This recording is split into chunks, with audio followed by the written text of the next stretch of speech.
These notes will address the organization and structure of the House of Representatives and the Senate, including their leadership positions and the role of committees in Congress.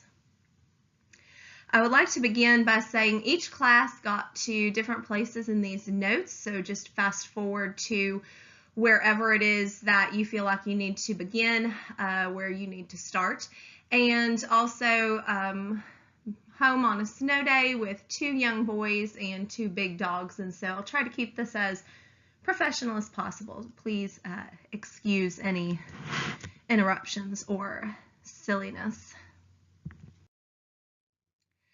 As we have discussed already, Congress is a bicameral organization with a House of Representatives and a Senate. You will recall that the House of Representatives serves 2-year terms, and every member of the House is up for re-election every 2 years. So theoretically, it could be replaced every 2 years. The whole House could be replaced. That is very unlikely and unrealistic, but it's something that James Madison thought was a real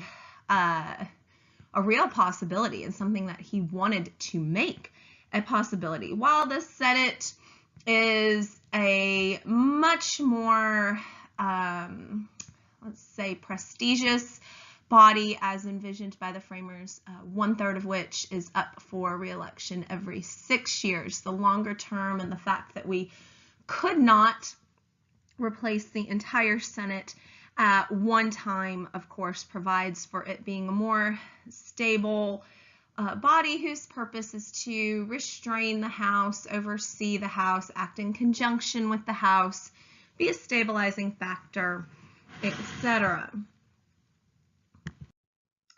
This is a really terrible picture, but I couldn't find a better one. The House of Representatives has 435 members, and so it requires a great deal of structure and organization in order to do anything. So the House of Representatives is very highly structured. It is very highly centralized. There are rules and procedures for everything.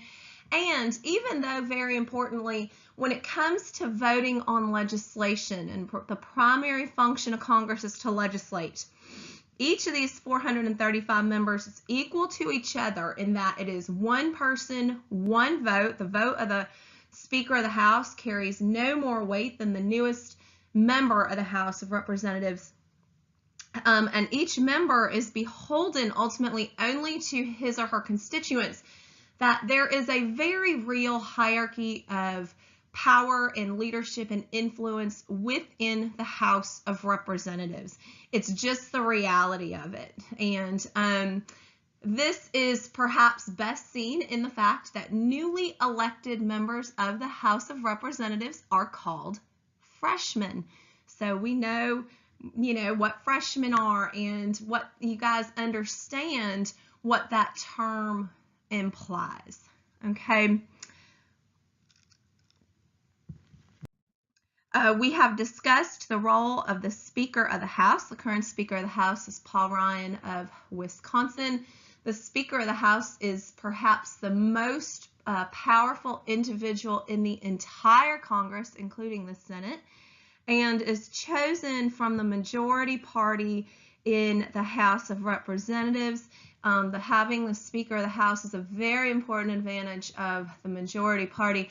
And in our discussions in class of how Paul Ryan came to this position, you see that this is a very, very important position for the majority party, and one that really forces them to act as a cohesive unit. The majority party is not guaranteed the speakership. They have to decide on their person, even though I can think of no examples of a minority party Speaker of the House, but it's certainly not a guarantee. The Speaker is chosen by the whole House of Representatives, but the power and influence of the Speaker of the House is over legislation and the legislative process and over congressional committees is a very important power and advantage of the majority party, in the House of Representatives. The House of Representatives has a Rules Committee. The House of Representatives is very highly structured very highly centralized, and they have a rules committee. And what does the rules committee do? They make rules. Very importantly, they make rules concerning the passage of bills. The Rules Committee is often called the Speaker's Committee. So the Speaker and other members of the majority leadership in the House of Representatives work very closely with the Rules Committee. Technically, the Rules Committee will make rules for every bill that is going to come to the floor for debate and a vote in the House of Representatives. And so they exercise a great deal of power over legislation. And so the rules, for example, might include how long debate on the bill will go on, how long any individual member of the House of Representatives may speak on the bill, whether or not the bill can be amended, and if it can, under what circumstances and in what ways. And it schedules when the vote for the said bill will take place. This might be soon, it might be later, it might be at a very convenient time, it might be at a very inconvenient time, but the vote will occur when the House Rules Committee says that it will occur. So the Rules Committee makes the legislating process of the House of Representatives, when it comes down to it, the actual process of passing bills, a very structured and a very definite thing, and they exercise a great deal of control over it. And controlling the Rules Committee then is another important advantage of the majority party in the House of Representatives. This is the Speaker's Committee. There is representation of the minority party in the House on the Rules Committee, but they're not in the majority. The majority party gets to exercise a great deal of influence and control here. Another very important advantage over the majority party in the House of Representatives. Other important leadership positions in the House of Representatives include what is called the Majority Leader. The Majority Leader is the chosen leader of the majority party in their caucus. And so the current Majority Leader, Kevin McCarthy, a Republican from California, is the right-hand man to the Speaker of the House. And whereas the Speaker of the House is the leader of the whole House of Representatives, technically Kevin McCarthy, as the Majority Leader, would be the leader of the Republicans in their caucus. And so he's in charge of organizing the majority party, of advancing their legislative agenda, of seeing to the writing of bills, and those kind of things, but would also work with the Speaker very, very closely. The minority party has their own leadership, and the current minority leader in the House of Representatives is Nancy Pelosi, who was the former Speaker of the House when the Democrats had the majority up until 2010. I think they had a majority in Congress from like 2004 to 2010 or something like that. And Nancy Pelosi was their speaker then.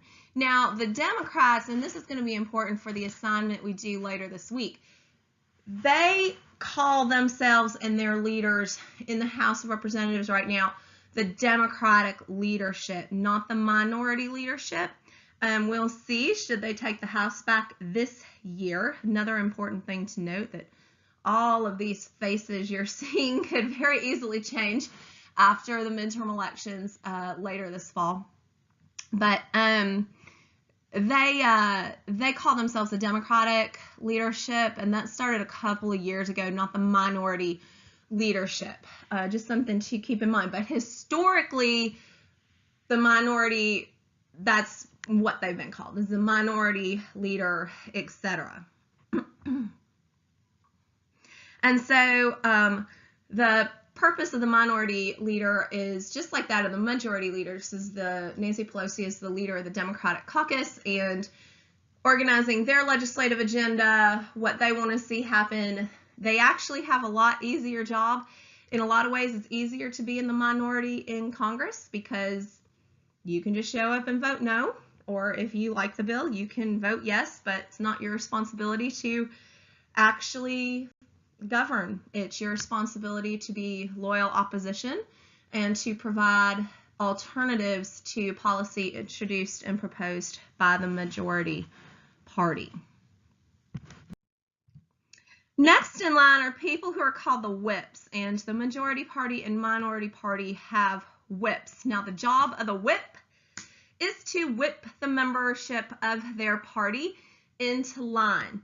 If you are a fan of the show House of Cards, in the very beginning of the show, in the very first season, Kevin Spacey's character, Frank Underwood, he was a Democratic whip, which I believe in the show they were the majority party, and so he'd be the majority party whip, and he was always counting votes. That is the primary function of the whip. They have to know where all the individual members of their caucus and potentially the caucus of the other party stands on a piece of legislation.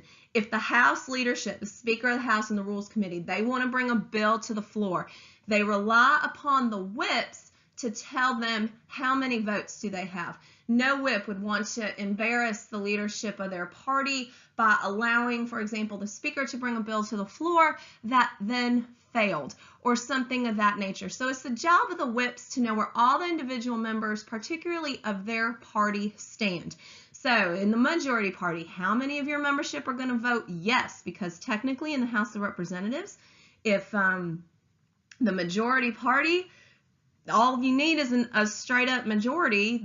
If they've got enough of their membership behind a bill, it should pass theoretically. So they need to make sure they have enough yes votes. The minority leadership or the minority whip is going to need to know if there's anybody in their caucus or party who's going to vote with the majority. So they are always keeping counts. They're always keeping vote counts.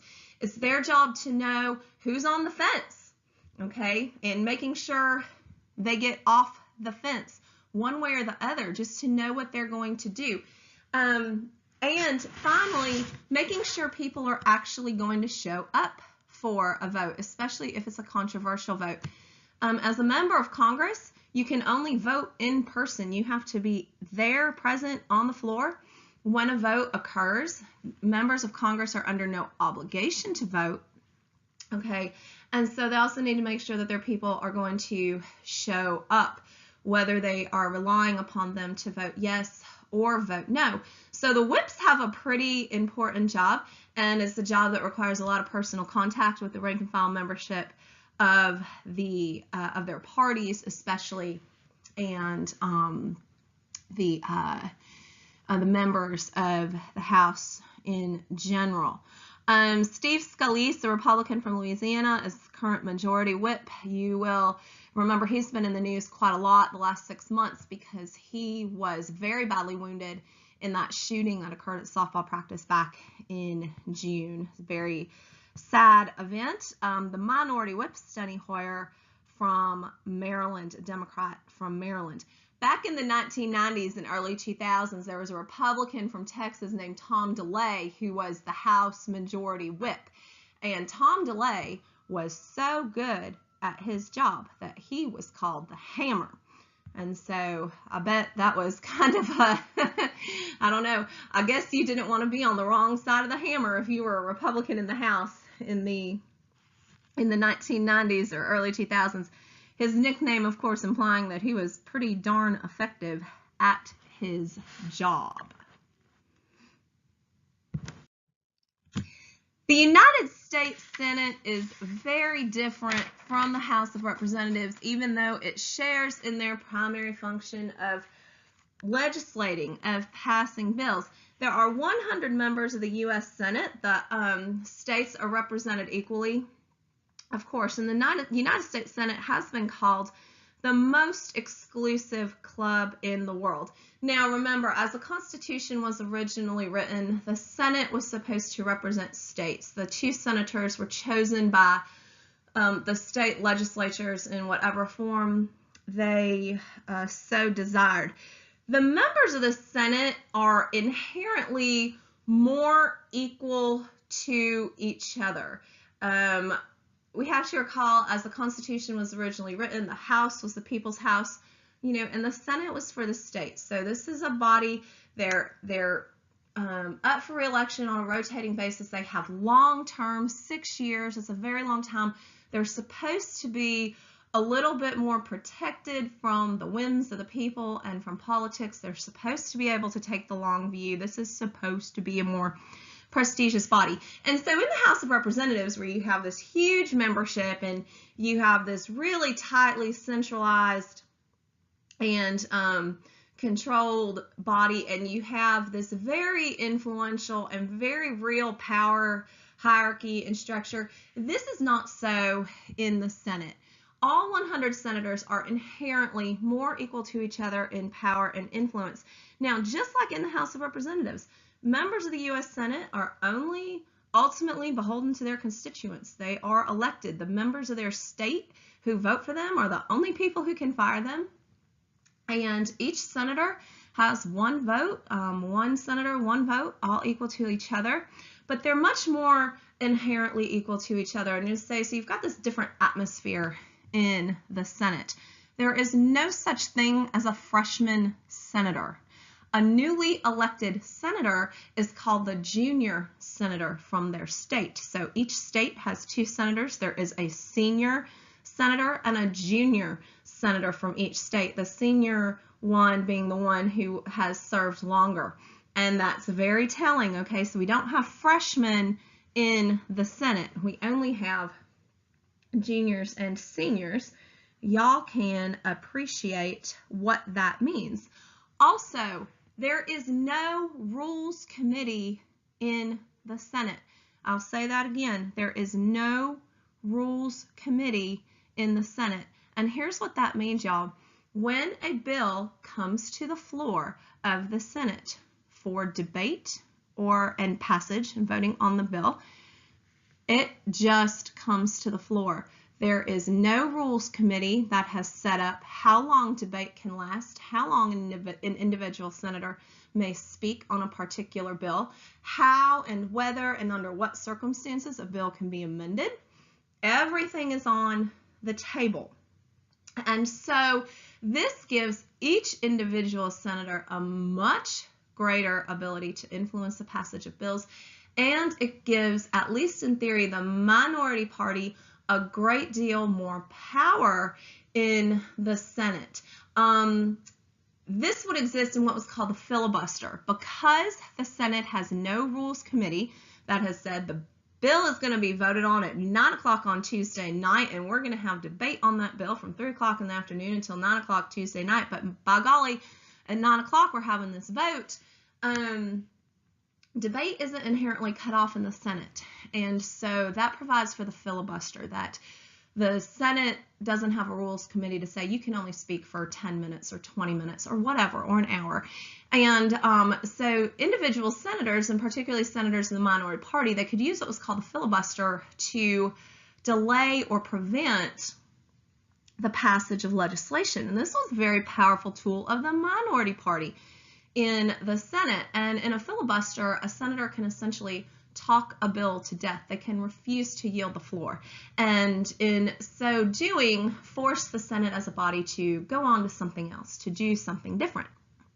And the filibuster has been greatly reduced in recent years, first by the Democratic majority in that existed up to 2014, and since by the Republicans. And so the Senate has changed their own rules. There's no Rules Committee. The Senate has to change their own rules as a body.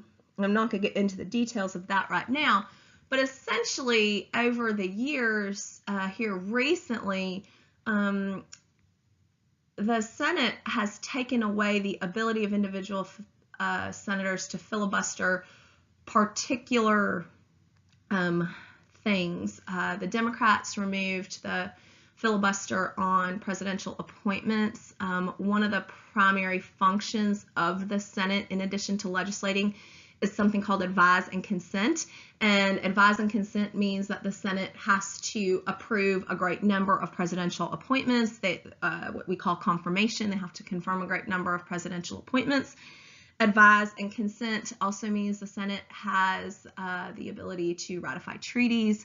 For example, this is something that exists only in the Senate. It is not a power of the House of Representatives. So The filibuster has been removed from all presidential appointments except for Supreme Court judges, which the Republicans then went back and exercised what's called the nuclear option. They have even removed it from that. So presidential appointments now on advise and consent. At least to my understanding, currently there is no filibuster, and the filibuster remains on some types of legislation, but not all. And so the potency of the filibuster has been greatly reduced. Filibusters can be ended by a vote in the Senate, but it takes 60 votes, 60 of 100. That's difficult to achieve. And as we have talked about in class already, it's just been a long time since one party has had what they call a filibuster-proof majority in the Senate.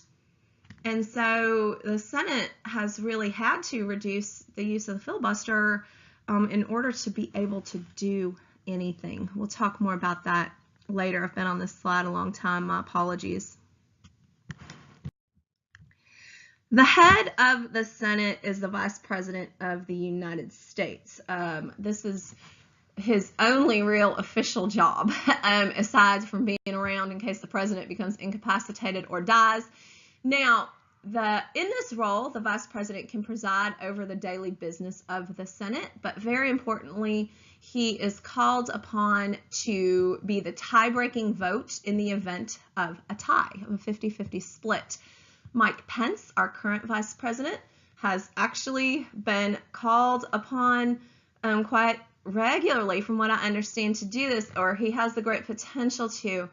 The Republicans only have a 51-person majority. If they lose one Republican vote on any individual piece of legislation, they count on Mike Pence to break that tie. And so the Republicans look to get 50 votes for sure on something if they can, and then use Mike Pence to break the tie. The Vice President is only allowed to vote in the case of a tie in the Senate, and the Vice President is not allowed to participate in debate in the Senate. So he or she is not allowed to speak, but only to vote in the case of a tie. Since the Vice President only participates in the case of a tie, needless to say, the Vice President doesn't show up for the day-to-day operations of the Senate a great deal. And in that case, the Senate is presided over by a senator called the President Pro Tem. This is really an honorary position. This is a sitting senator who would have a vote anyway.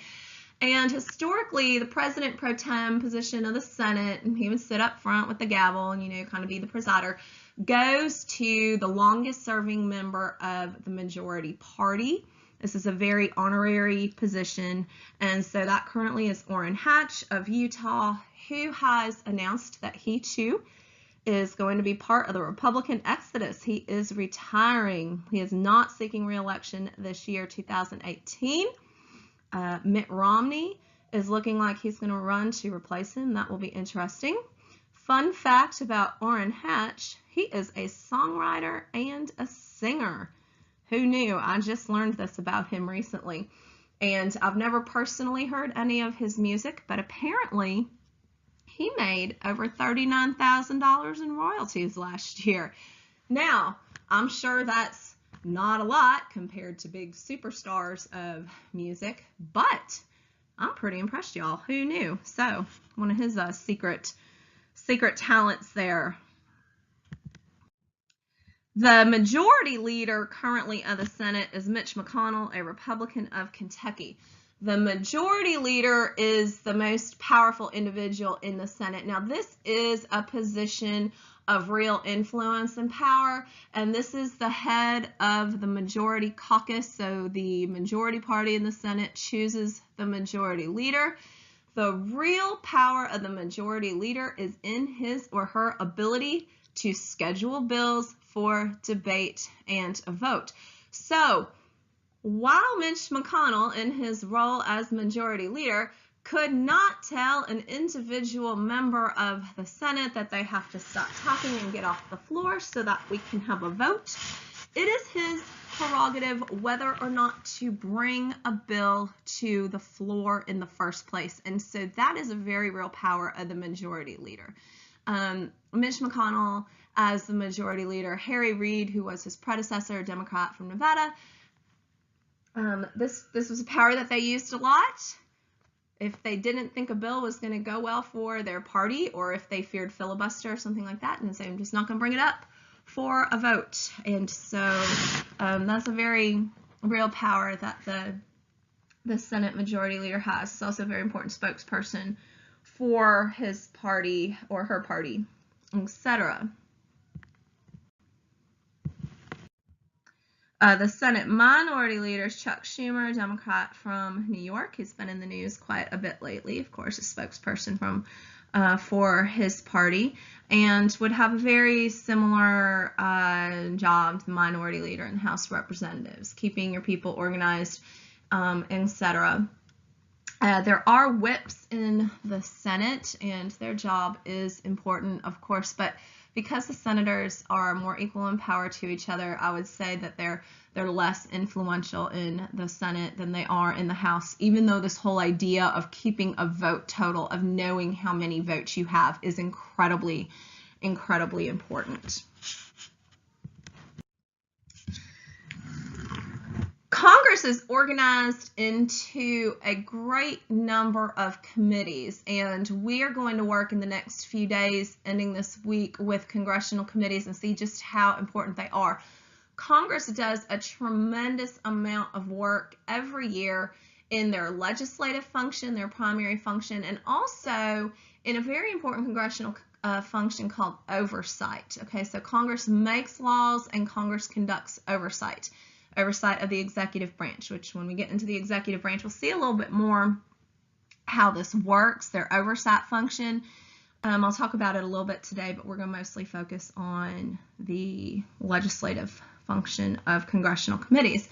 Thousands of bills are introduced in both the House and the Senate every year. If they tried to take all of those bills up as an entire body, as a 435-member House of Representatives or a 100-member Senate, needless to say, that would get bogged down. And so Congress is divided into committees, and several different kinds of committees, but most importantly, for our purposes here today, are standing committees. And what I want you to see on this slide in particular is not what all the different committees are, but the kinds of committees that there are. Standing committees in the House and the Senate. And what a standing committee is a specific committee, and by specific I mean it's specific to a particular area or topic of legislation you can see here, such as energy and commerce, the budget, science, small business, appropriations, etc. Okay, so they have a particular jurisdiction or area that they cover, and the committee stands. It exists from one Congress to the next. And they will deal with the bills that are introduced in this particular area, and they will conduct oversight in this particular area. And standing committees play a very important function in the legislative process. So standing committees are incredibly important. There are also what are called special and select committees that are set up for some particular purpose, to investigate a matter or to look into something, etc. And there are joint committees. Joint committees contain membership of both the House and the Senate. Other committees do not. There's also an important kind of committee called a conference committee, which we will address when we get into the legislative process more specifically. But for our purposes right now, let's think about standing committees, because they are heavily involved in both the legislative process and in oversight. And each committee has a chairman. And so this is Pete Sessions, a Republican from Texas, and he's the chair of the House Rules Committee. Each committee has a chairman, and each committee also has a majority. And I'm speaking about standing committees especially right now. Sometimes other committees don't necessarily have a partisan majority. But one of the great advantages of the majority party in both the House and the Senate is to have a majority not only in the body as a whole, but a majority on each standing committee. And the majority party gets to appoint the chairman of each committee. And the chairman has a pretty good amount of power within their committee. So again, the advantages of the majority party trickle down to, however you want to think about it, the committees of each party.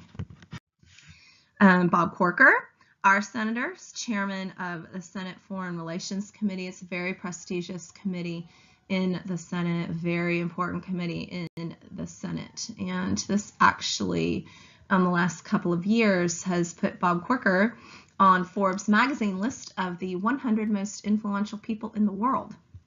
And so this is not small potatoes. I guess these chairmanships aren't. And so the committees do the heart of the work of Congress. Congress is divided into all of these dozens of committees. Each committee has subcommittees, etc. The standing committees do. And this is where the real work of Congress gets done, okay, is in committee. Committees also conduct oversight, and when you hear on the news about a congressional hearing, very often this is what happens. This is what is happening. Committees might conduct hearings on a bill. They might want to look into what the potential impacts of a bill might be. They also conduct, that's in their legislative function, they'll conduct oversight hearings where they might call in members of the federal bureaucracy or the executive branch to answer questions that Congress has about things. Testifying before Congress is just like testifying in court. Okay, so we see here's the committee. These guys are the ones who've been called to testify. Perhaps they came willingly or at an invitation. Perhaps they were subpoenaed, because they could be subpoenaed. They are required under law to show up. You take an oath. You're under oath when you testify before Congress. And see over here, there's somebody recording everything that is said. Everything is being videotaped, etc. So this is a pretty potent ability of a congressional committee. So it's got a lot of the same powers that a court does in being able to subpoena and elicit truthful testimony on the record, if you will, etc. And finally, Congress has organized itself into literally hundreds of caucuses. Like I addressed the other day, a caucus is essentially a special interest group in Congress. A congressional caucus does not have a direct legislative function. They do not deal with bills. They cannot conduct hearings. They can't do that. But they can work to advance interests, or they can make statements about things, or they can essentially informally lobby for or against something. And so this is a way for members of Congress to organize themselves around different interests. There are a number of we talked about the Republican and the Democratic caucuses being the two biggest ones, so the party interests there. There are a number of characteristic caucuses. So one of the very powerful caucuses in the House is this is the Black Congressional Caucus that you see here. There's also a Women's Caucus. There's a number of geographic caucuses, so there's like a Sunbelt Caucus, etc. And there's a number of caucuses organized around different interests and issues, whether it's conservation. The newest caucus that was just formed, I think it only has 2 or 3 members, but the Artificial Intelligence Caucus, to examine how technology is changing our lives and changing the economy. There are also ideological caucuses. We've talked about the Freedom Caucus, very conservative Republican caucus in the House of Representatives, etc. So I think there's like 300 and something caucuses total. And these are informal groups, and they do play an important function, but their function is to act more as a special interest group, okay, to promote a particular bill, to speak against it, etc. They have no specific legislative function. The end.